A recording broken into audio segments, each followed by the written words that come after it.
Thanks for joining me today, my friends, on my 1,000 build challenge. For this episode, I had a plan that quickly went out the window because I got this. Podzol. I need to be inspired to make a build, and someone dropped this into my inventory, and as you can see, it's a piece of Podzol literally named Inspiration. And it inspired me to build with Podzol. You know what? Let's make our first build right now. Build 51 of my 1,000 build challenge complete. And build number 52 is complete. Nah, I'm just kidding. I am going to make some builds, and it is going to include Podzol, but like I said, I'm not going to just make a bunch of low effort builds to get to my goal of 1,000 builds. And I'm going to show you the perfect biome where I think it'll actually look good with Podzol, and I don't think it's this tree biome. I was trying to think what would be the best biome to make into Podzol. Not just one where it'll look good because any block would look good, but the best one. And I thought the transition from Podzol to mud would be a lot better than the transition from Podzol to, say, cherry biome grass. I think Podzol will look great next to this deep blue water, and all I need to do with this deep blue water is mine out some trees, because people don't notice how amazing the water is because it's all clustered up with trees and mud. That water is absolutely gorgeous. Look, there's even tropical fish in it. Not everyone knows that either. The vision, I think it'll look good. I really do. It's taking a bit longer than I thought to clear this area out. Now I realize why people don't clear it out. These trees are packed shoulder to shoulder. And I'm just trying to clear one section of it. I'm not even trying to take down the entire thing.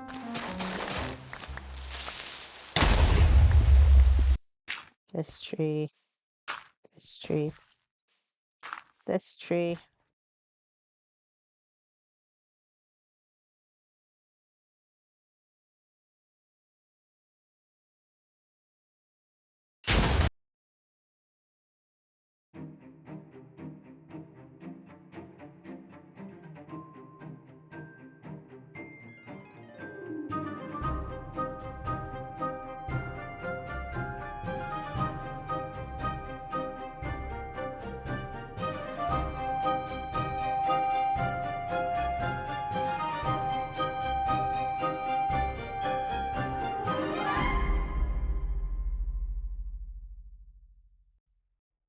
In episode 1, the Vanilla Village was carefully created in creative mode. 99% of it was done in creative.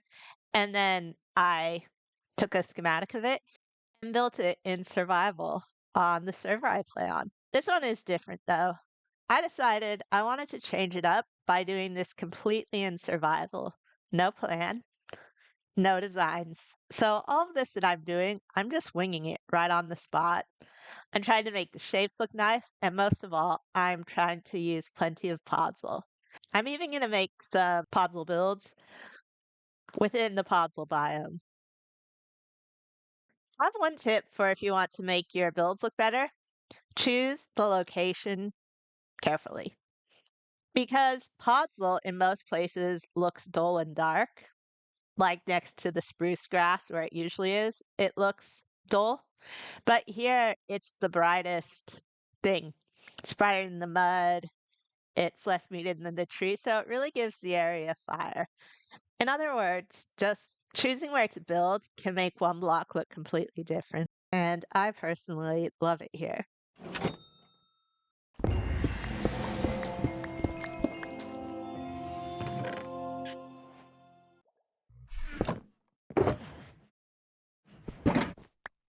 Okay, we're gonna do stripped logs. We're gonna do planks. That. You know what? A little bit of that.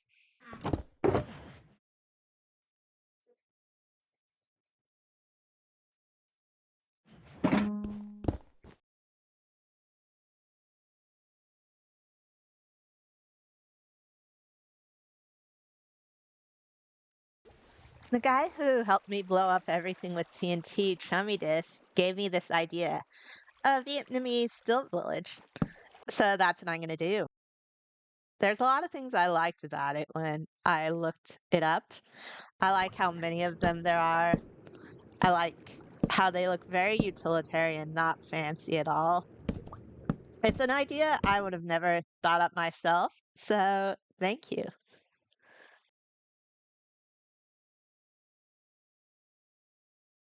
I was wondering if in real life someone actually sold Podzol.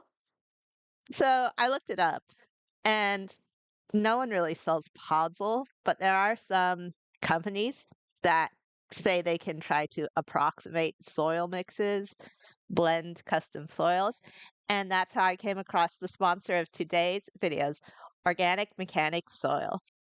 They sell dirt, but it's fancy dirt. That's why it costs actual money. It's not just plain dirt, it's fancy dirt. I'm not even joking about that. It is a company that sells dirt.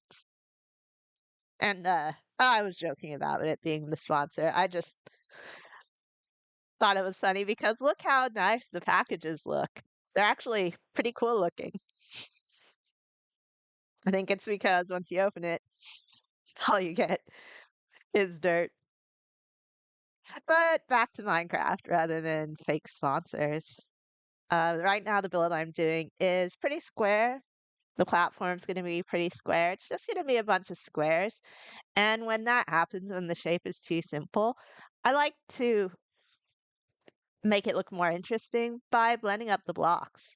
And it's going to be spruce, but it's going to be every variation of spruce, strip spruce, spruce planks, stairs, fences.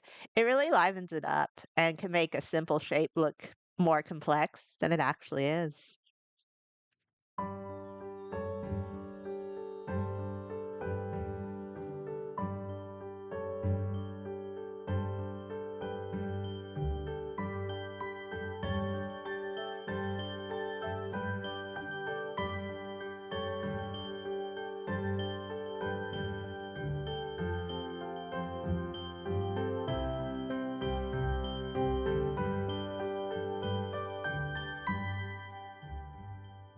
I want people to enjoy my village, so it's not like I do anything like put a possibly poisonous fish in the first thing they see and hope they get stung through the ow!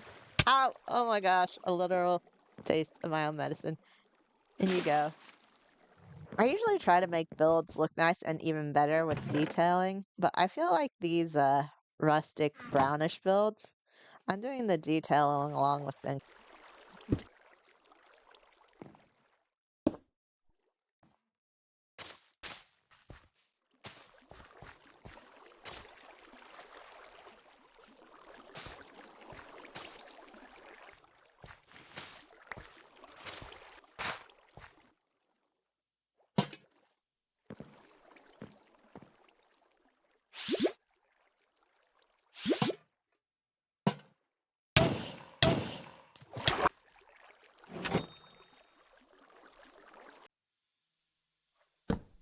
One, two, three, 4, 5, 6, 7, 8, 9, 10, 11, 12, 13.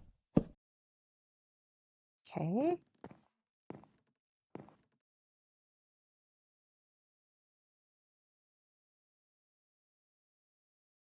I need a shulker of campfires. One of the worst things to craft. Please, please, please, please, please, please, please, please. Okay, I have half a stack. That's better than nothing. Not as good as I'd want it to be, but better than nothing.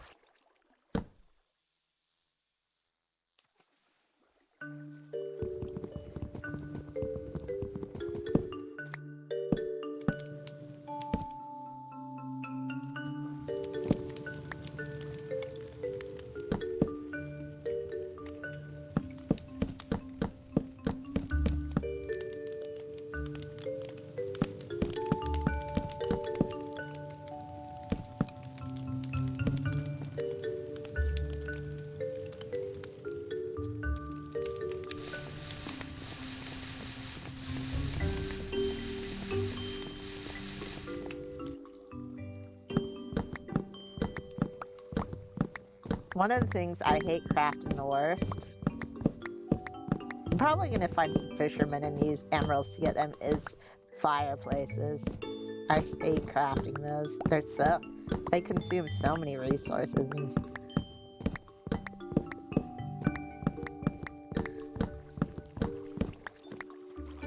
I'll pay 10 diamond blocks to someone who can craft me a shulker of fireplaces in the next hour.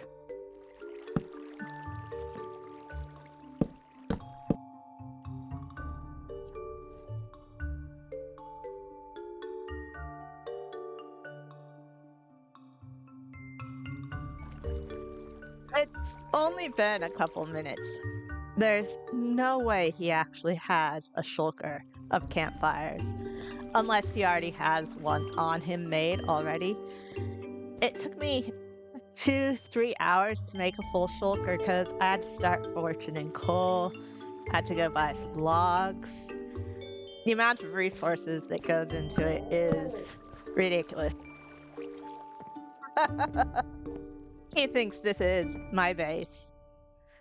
Well, it makes sense. There's enough builds now that you could call it a base. I do really need to do something about having no storage system and just shulkers it's starting to pile up.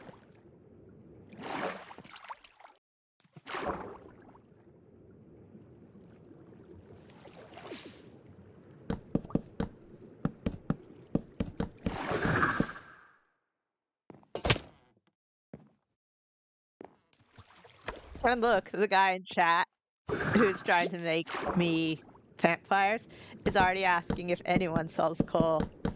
You see what I mean? It is not easy.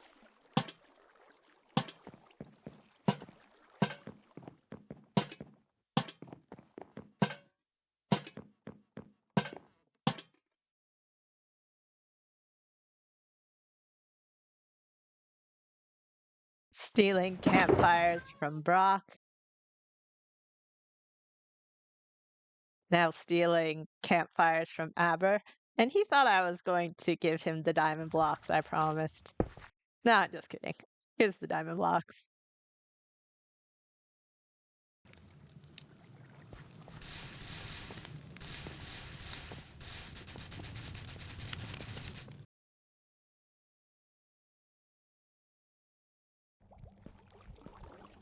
Deep learning is asking for why I'm asking him for advice about building.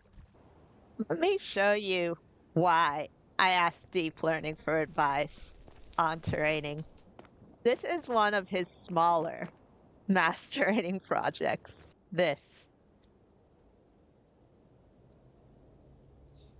He said he was new to terraining. Deep learning for a long time, I thought of him as that guy that never spoke, even though he played a lot.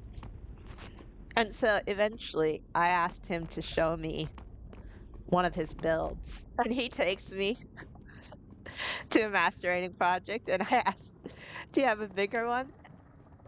And he shows me like an entire country. He was just quietly all this time mass terraining. You look at the entire thing, it's probably 200 different types of blocks. I could never do this where every inch of the terrain has different blocks. Some people have asked me, how do you become a great builder? And my answer to that is I'm the best type of builder as me. I have a set of skills that no one else has. And I could say I'm never going to be this detailed or this good. Or, as it always does, it gets me fired up to make my own stuff, to get better at what I do, not what other people do. Because there's always room for improvement. And I absolutely love it. I love it when a builder can do stuff that I can't. It just gets me so motivated to make stuff of my own. And that's what it should do for you if you're a builder.